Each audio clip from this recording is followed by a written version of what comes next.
apparently millennials as a generation, which is a group of people who were born approximately 1984 and after, are tough to manage. And they're accused of being entitled and narcissistic, self-interested, unfocused, lazy. But entitled is the big, and because they confound leadership so much, what's happening is leaders are asking the millennials, what do you want? And millennials are saying, we want to work in a place with purpose, love that. We want to make an impact, whatever that means. We want free food and beanbags. Somebody articulates some sort of purpose, there's lots of free food and there's beanbags, and yet for some reason, they're still not happy. And that's because there's a missing piece. What I've learned, I can break it down into 4 pieces, right? There are four things, 4 characteristics. One is parenting, the other one is technology, the third is impatience, and the fourth is environment. The generation that we call the millennials, too many of them grew up subject to, not my words, failed parenting strategies, where, for example, they were told that they were special all the time. They were told that they could have anything they want in life, just because they want it. Some of them got into honors classes, not because they deserved it, but because their parents complained. And some of them got A's, not because they earned them, but because the teachers didn't want to deal with the parents. Some kids got participation medals. You got a medal for coming in last, right? Which the science we know is pretty clear, which is it devalues the medal and the reward for those who actually work hard. And that actually makes the person who comes in last feel embarrassed because they know they didn't deserve it, so it actually makes them feel worse, right? So you take this group of people, and they graduate school, and they get a job, and they're thrust into the real world, and in an instant, they find out they're not special, their moms can't get them a promotion, that you get nothing for coming in last, and by the way, you can't just have it because you want it. And in an instant, their entire self-image is shattered. And so you have an entire generation that's growing up with lower self-esteem than previous generations. The other problem, to compound it, is we're growing up in a Facebook, Instagram world. In other words, we're good at putting filters on things.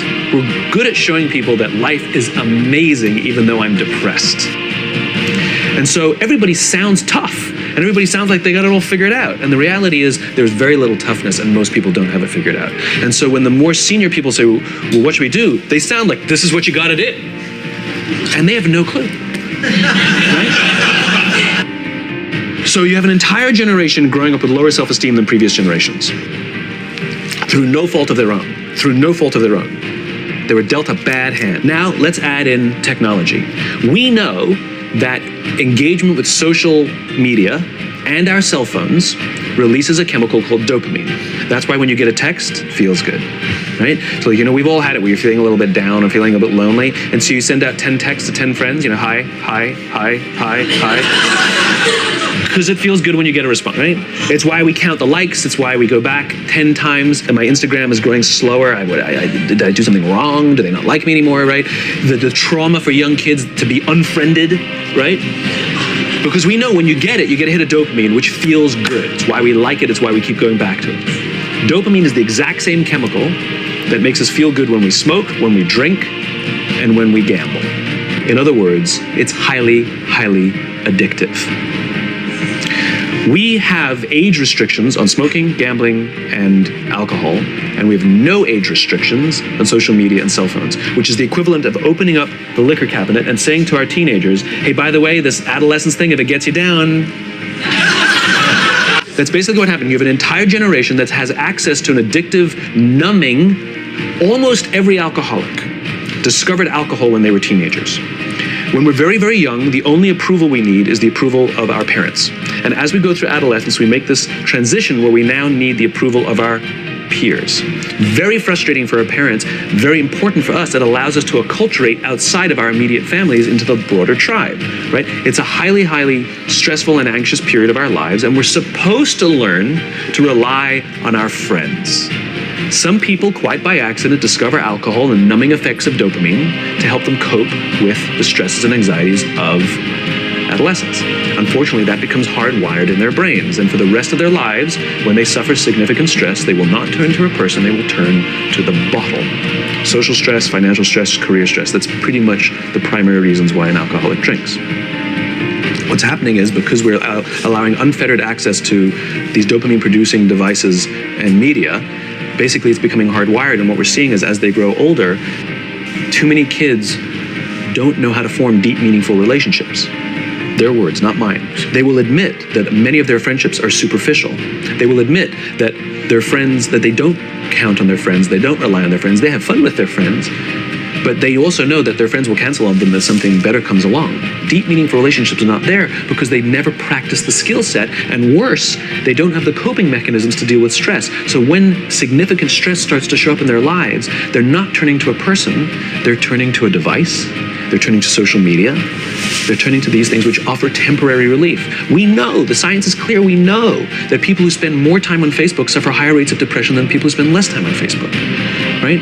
These things balanced. Alcohol is not bad, too much alcohol is bad. Gambling is fun, too much gambling is dangerous, right? There's nothing wrong with social media and cell phones. It's the imbalance, right? If you're sitting at dinner with your friends and you're texting somebody who's not there, that's a problem.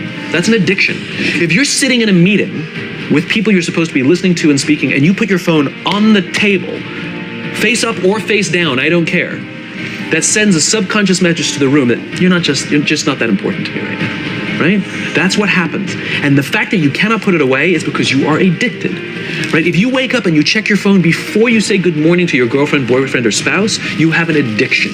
And like all addiction, in time, it'll destroy relationships, it'll cost time, and it'll cost money, and it'll make your life worse. So you have a generation growing up with lower self-esteem that doesn't have the coping mechanisms to deal with stress, right? Now you add in the sense of impatience, right? They've grown up in a world of instant gratification. You want to buy something, you go on Amazon, it arrives the next day. You want to watch a movie? Log on and watch a movie. You don't check movie times. You want to watch a TV show? Binge. You don't even have to wait week to week to week, right? I know people who skip seasons just so they can binge at the end of the season, right?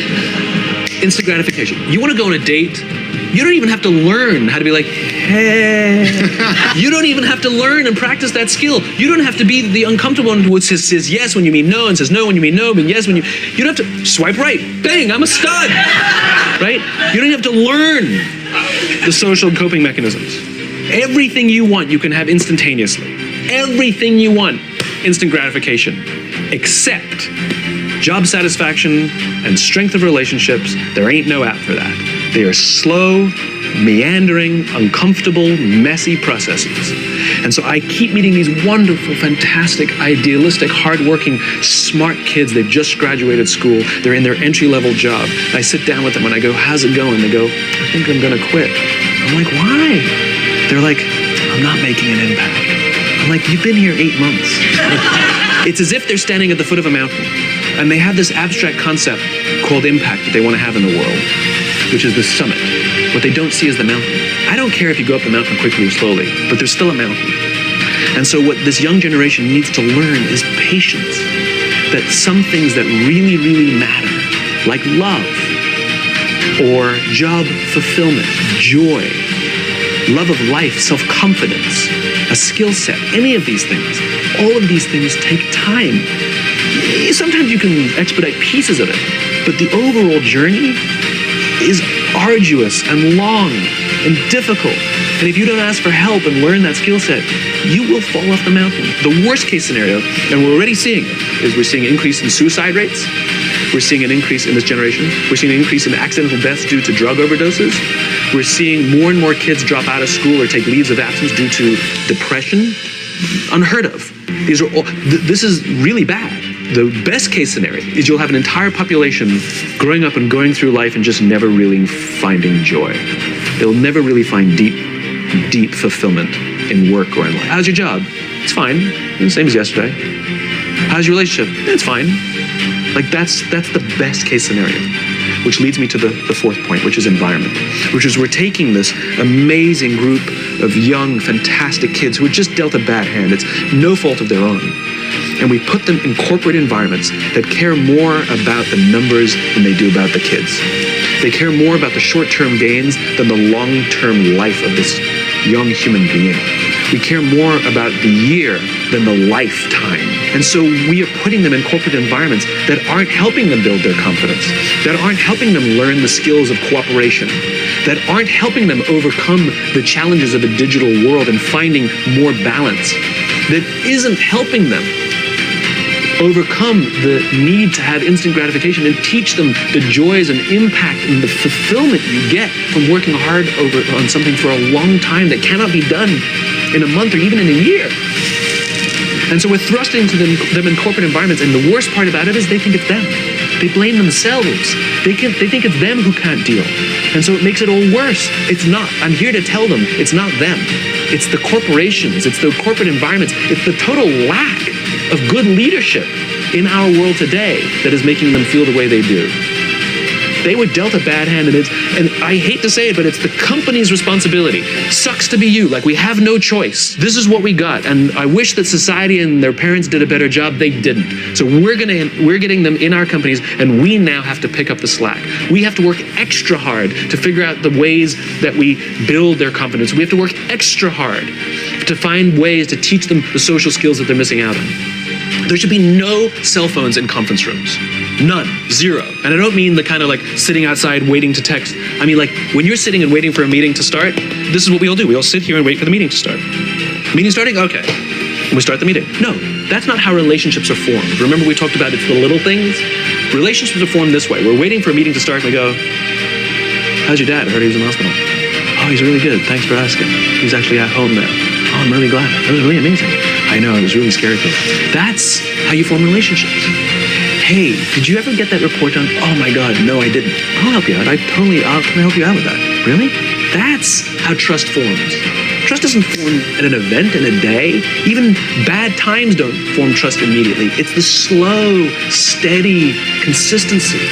And we have to create mechanisms where we allow for those little innocuous interactions to happen. But when we allow cell phones in conference rooms, we just, okay, have the meeting. And then my favorite is like when there's a cell phone there, and you go like this, you go, it rings and you go, I'm not gonna answer that. Mr. Magnanimous, you know? When you're out for dinner with your friends, like I do this with my friends. When we're going out for dinner and we're leaving together, we'll leave our cell phones at home. Who are we calling? Maybe one of us will bring a phone in case we need to call an Uber or take a picture of our meal. I'm an idealist, but I'm not insane. You know? I mean, it looked really good. We'll take one phone. And so it's like an alcoholic. The reason you take the alcohol out of the house is because we cannot trust our willpower. We're just not strong enough. But when you remove the temptation, it actually makes it a lot easier. And so when you just say, don't check your phone, people literally will go like this. And somebody will go to the bathroom, and what's the first thing we do? Because I wouldn't want to look around the restaurant for a minute and a half, you know? But if you don't have the phone, you just kind of enjoy the world. And that's where ideas happen. The constant engagement is not where you have innovation and ideas. Ideas happen when our minds wander and we go, and you see something, you go, I think I could do that. That's called innovation, right? But we're taking away all those little moments. And none of us should charge our phones by our beds. We should be charging our phones in the living room. Remove the temptation. You wake up in the middle of the night because you can't sleep, you won't check your phone, which makes it worse. But if it's in the living room, it's relaxed, it's fine. But it's my alarm clock. Buy an alarm clock. They cost $8. I'll buy you an alarm. But the point is we now in industry, whether we like it or not, we don't get a choice. We now have a responsibility to make up the shortfall and to help this amazing, idealistic, fantastic generation build their confidence, learn patience, learn the social skills, find a better balance between life and technology. Because, quite frankly, it's the right thing to do.